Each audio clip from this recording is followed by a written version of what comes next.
Bonjour à tous et bienvenue dans cette nouvelle vidéo qui sera enfin la visite de mon centre équestre.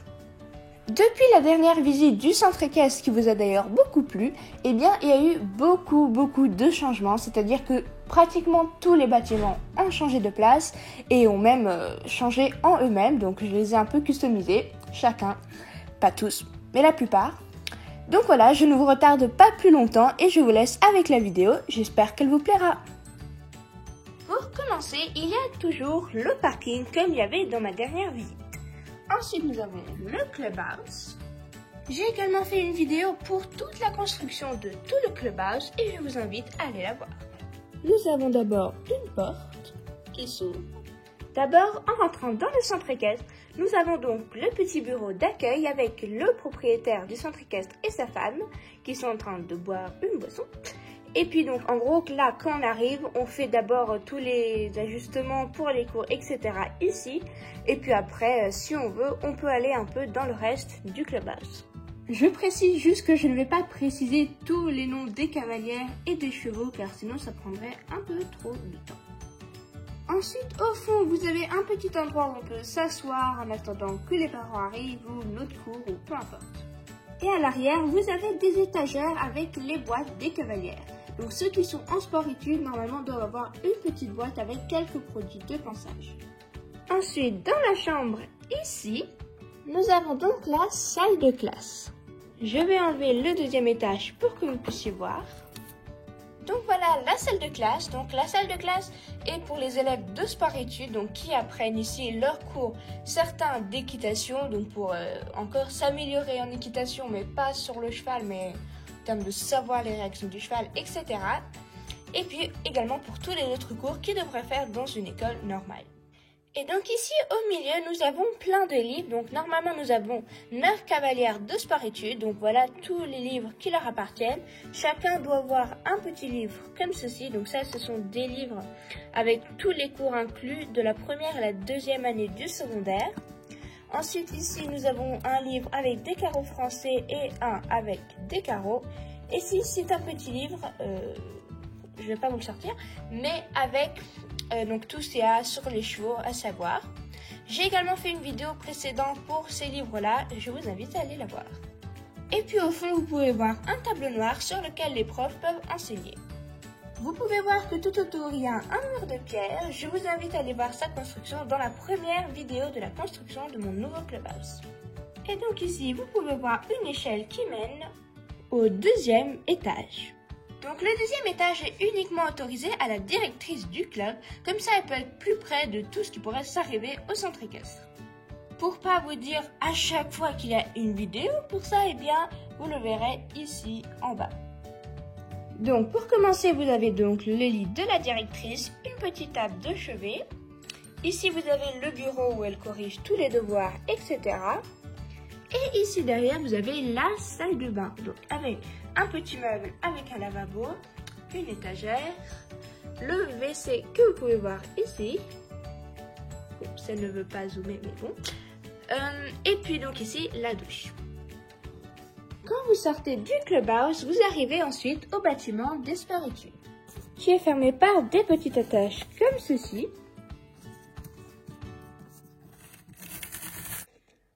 Premier étage, nous avons la cafétéria des sport-études. Il peut également y avoir d'autres gens que s'ils veulent, ils peuvent chercher un petit truc à la cafétéria. Donc ici, vous avez tous les repas pour les sport-études qui doivent manger au centre équestre à midi. Et puis donc avec tout plein de petits gâteaux, des fruits et puis deux cavaliers qui sont en train de se parler. Et ici, vous avez une petite table pour s'installer tranquillement pour manger. Au deuxième, vous avez donc les dortoirs avec 8 places et donc 4 lits mais superposés. Et ensuite ici, vous avez la salle de bain que j'ai prévu de refaire car pour l'instant, elle n'est pas spécialement waouh. Donc la façade est entièrement en briques et puis avec les volets en bois et donc avec des vraies fenêtres où on peut voir à travers, à part la salle de bain. Et donc ensuite, il y a également 2 fenêtres pour le premier, un petit panneau non-fumeur. Et la porte est également en bois. Juste à côté, vous avez le petit parc à chiens, donc avec des chiens qui sont en train de jouer. À côté, vous avez encore 2 vélos Et puis à côté, vous avez des luges pour quand il y a de la neige. Juste à côté du parc à chiens, vous avez donc la sellerie avec une cavalière qui est en train d'aller chercher sa selle dedans. Donc le toit de la sellerie est fait en carton. Dedans, vous avez des étagères avec des petites boîtes avec des produits. Ensuite, des tapis et des couvertures et des boîtes de ponçage ici. Donc ensuite, tout le reste, c'est évidemment des selles. Donc il y a des selles de ma création, comme celle-ci par exemple. Et puis, quand même, beaucoup de sèche-lèche. Vous avez donc à chaque fois un petit porte-selle et puis un pour le filet et un pour le licol. Quand on passe de l'autre côté, vous avez ici le garde-manger. À l'intérieur du garde-manger, vous avez des granulés ici et sur les étagères. Ensuite, des pommes, des carottes et toutes sortes de légumes. 2 sacs de nourriture. Des pelles, enfin plutôt des fourches et un balai. Et une échelle pour monter sur l'étagère. Juste à côté du garde-manger, vous avez les bottes de foin. Donc, il n'y a pas de toit, mais il y a 2 murs donc très proches l'un de l'autre, ce qui fait qu'il n'y a quand même pas beaucoup de pluie et de vent qui peut passer. Et puis ici, vous avez toutes les bandes de ponçage. Ici, vous avez un meuble avec plein de produits de ma création. Ici, vous avez donc pour chaque petite partie de ponçage, eh bien, un chevalet où on peut mettre les selles.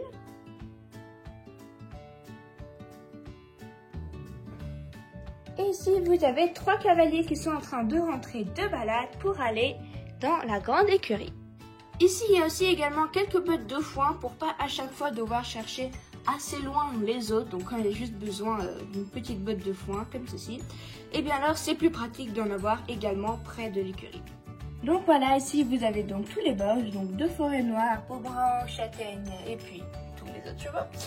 Ainsi ici, il y a les Shetland, donc ce box est vraiment trop serré pour les Shetland. C'est pourquoi il va falloir faire un autre box que pour les Shetland. Ensuite, vous avez donc ici un cavalier qui est en train de leur apporter à manger. Et ensuite, dans chaque box, vous avez donc une mangeoire avec un abreuvoir automatique. Les portes s'ouvrent grâce à 2 fils de fer rotulés comme ceci. Donc voilà, c'est assez simple à enlever. Je n'ai jamais vu ça avant, mais je me suis dit que c'était assez simple et donc pourquoi pas essayer. Ici, vous avez une petite fille qui est en train de donner à manger aux falabella qui peuvent se promener librement dans l'écurie et ailleurs. Donc voilà une petite vue d'ensemble de l'écurie. Donc il y a 10 box normales, enfin 12 en comptant ceux du milieu, et puis 2 box plus grands sur les côtés. Quand on sort de l'écurie, on va donc passer par ce petit passage pour accéder à la deuxième partie du centre équestre. Et ici, il y a donc la douche.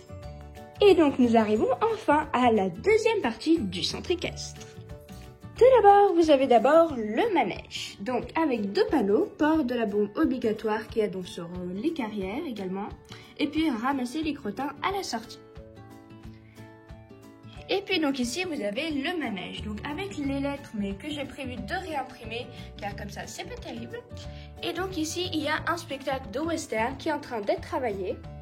Et puis ici nous avons le rangement d'obstacles mais ceux qui sont souvent utilisés que pour le manège.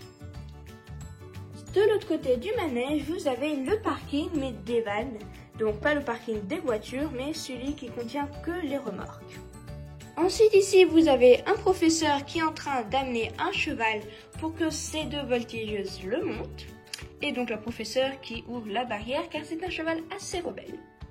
En face du rond de longe vous avez la carrière de dressage et la carrière de saut d'obstacle. Dans la carrière de dressage vous avez donc 3 cavalières qui sont en train de s'entraîner sur un obstacle pour avoir de la précision et que le cheval marche bien droit.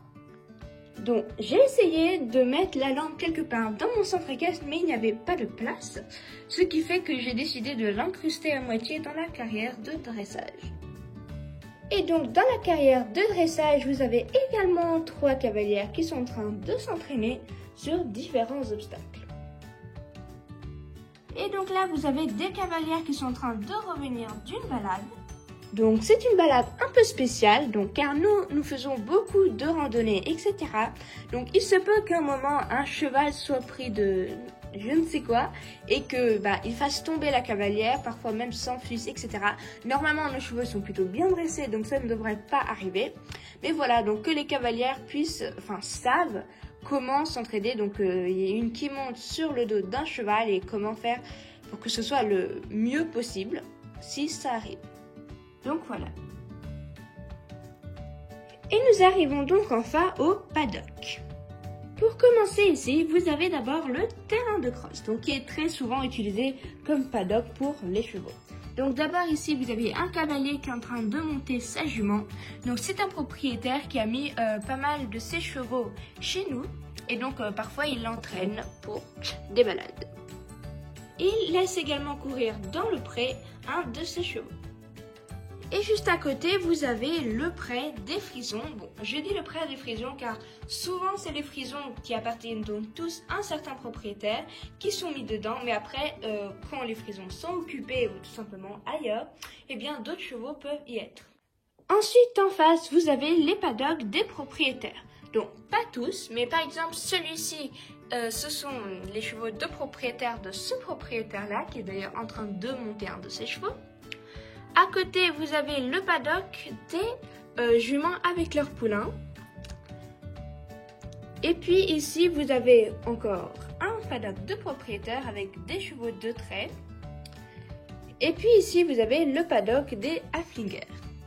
Tous les paddocks ont donc en supplément des pommes. Donc ça, c'est le propriétaire qui décide s'il veut en plus qu'on leur donne des pommes à chaque fois. Chaque paddock a également un abri, donc soit simple comme ceci, ou sinon un genre de toit pour d'autres. L'ouverture du terrain de crosse et du champ des frisons, eh bien, s'ouvre tout simplement avec des barres qui s'enlèvent comme ceci. Et donc, comme il commence à faire froid, eh bien, on a quand même mis des couvertures à tous les chevaux pour être sûr. Donc, certains paddocks s'ouvrent avec, par exemple, 2 cordes accrochées comme ceci, ou tout simplement une chaîne. Et enfin, à côté de tous les paddocks de propriétaires, eh bien, nous avons un grand champ pour tous les chevaux. Donc, il a également un abri sous lequel s'est installé un cheval. Et là-bas, nous avons une petite mare qui est toujours là, donc on s'en sert comme point d'eau. Donc voilà, c'est la fin de cette vidéo. J'ai essayé de faire plutôt rapidement. En tout cas, j'espère qu'elle vous a plu. Et puis, je vous retrouve bientôt, j'espère, pour une nouvelle vidéo. Bye bye!